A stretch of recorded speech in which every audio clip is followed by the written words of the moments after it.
A nation is dying. It's hot, dry, and dusty. There hasn't been rain for so long that the people have forgotten what it feels like. They're gathered here today because their king, King Ahab, has done something terrible. He's given up on God, the God of his fathers, and started worshiping idols instead.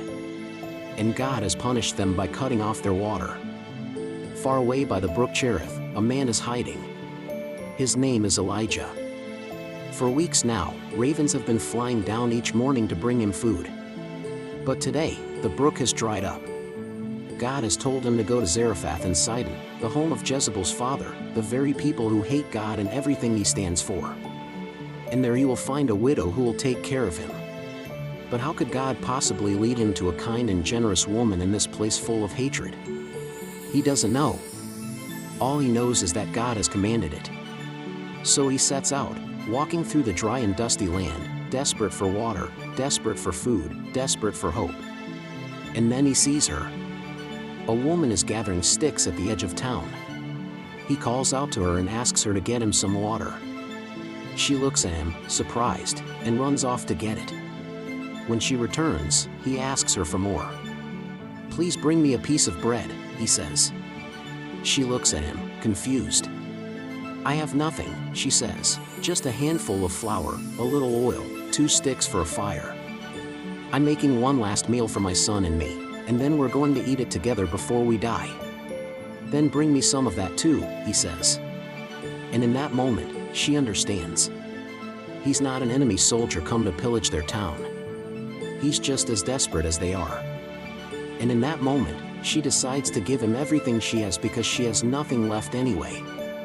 When she turns to go back home, he calls out to her and says, "Don't be afraid. Go home and do as you have said. But first, make a small cake of bread for me from what you have and bring it to me." "But I have no oil or flour," she says. "I only have a handful of each." "I know," he says. "That's all you have to give me." Then he gives her a promise. "For this is what the Lord, the God of Israel, says, the jar of flour will not be used up, and the jug of oil will not run dry until the day the Lord sends rain on the land." She thinks about this promise. Does she trust the word of a foreign prophet or her own 2 eyes? In that moment, she chooses the former. We see her hands trembling as she goes inside and prepares the bread. When it's ready, she takes it out to him and hands it over. He eats it all and thanks her. Then she checks the jars. She finds more flour and more oil. She checks the next day and the next. Every day she finds just enough for that day's need.